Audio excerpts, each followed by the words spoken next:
Chaque mois, ça y est, le prélèvement tombe. Et puis un autre, et encore un autre. Souvent, on n'y fait même plus attention. Des milliards d'euros qui bougent comme ça, en silence, de compte en compte. Eh bien c'est ça, l'économie de l'abonnement. Une économie quasi invisible. Alors, on a quoi? Forcément, Netflix, le réflexe de base, le paiement mensuel qui est devenu une norme pour des millions et des millions de gens.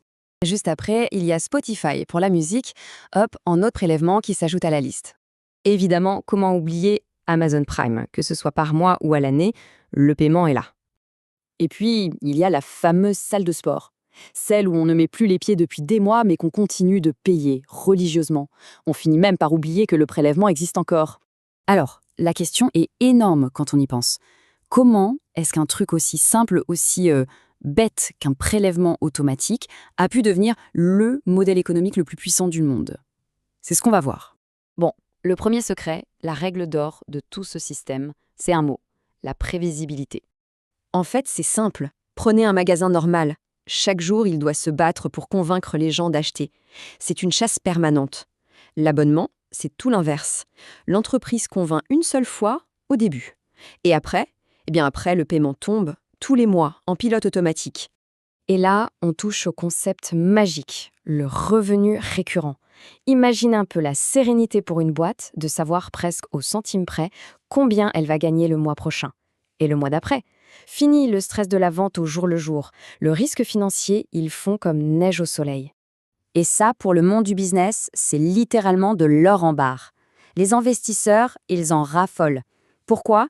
Parce que c'est stable, c'est prévisible et ça permet de construire une croissance solide. Du coup, la valeur de l'entreprise, elle explose. Ok, ça c'était le côté business. Mais il y a un deuxième mécanisme, beaucoup plus psychologique cette fois, c'est ce qu'on peut appeler le pouvoir de l'inaction.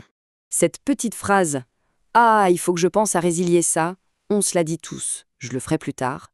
Le problème, c'est que ce plus tard, il a une fâcheuse tendance à ne jamais arriver. C'est ce qu'on appelle l'inertie. Et tout le modèle de l'abonnement est bâti là-dessus. Une fois qu'on est dedans, pour en sortir, il faut faire un effort, une démarche. Et soyons honnêtes, la nature humaine, c'est d'éviter l'effort.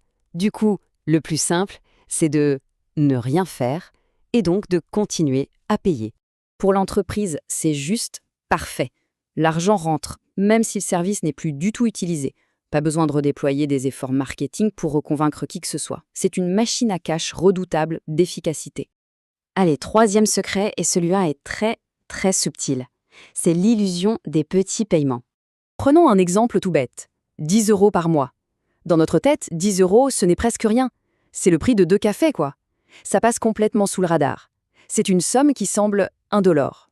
Sauf que, ces 10 € mois après mois, sur un an, ça fait déjà 120 €. Là, tout de suite, c'est une autre histoire. Et si on pousse sur 5 ans, on arrive à 600 € pour un seul et unique abonnement à 10 € seulement. C'est ça la magie du fractionnement du prix. Ça cache le coût réel et ça rend la décision de s'abonner beaucoup, beaucoup plus facile. Et maintenant, on multiplie.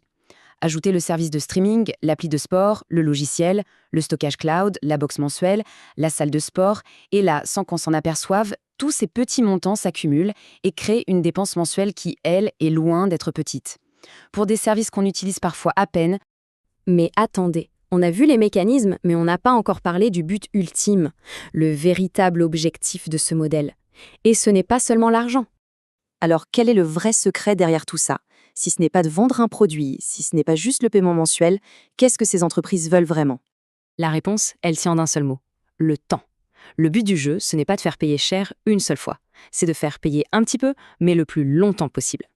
Dans le jargon du marketing, il y a un terme pour ça, la valeur vie client, ou Customer Lifetime Value.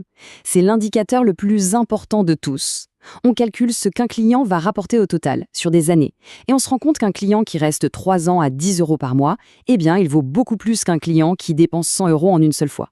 Et c'est là toute la révolution. On ne parle plus d'un simple achat, l'abonnement transforme une transaction en une relation. Une relation à long terme, si possible permanente. Tout est fait pour ça, les notifications, les mails, les nouvelles fonctionnalités, tout est conçu pour une seule et unique chose, nous garder. Du coup, ça nous laisse avec une question assez fondamentale. Maintenant qu'on comprend mieux les mécanismes, on peut reprendre un peu le contrôle. Chaque petit prélèvement, c'est une décision qu'on a prise un jour. La vraie question, ce n'est pas de savoir si les abonnements c'est bien ou mal, c'est de se demander, pour soi-même, parmi tous ceux qui existent, lesquels valent vraiment le coup.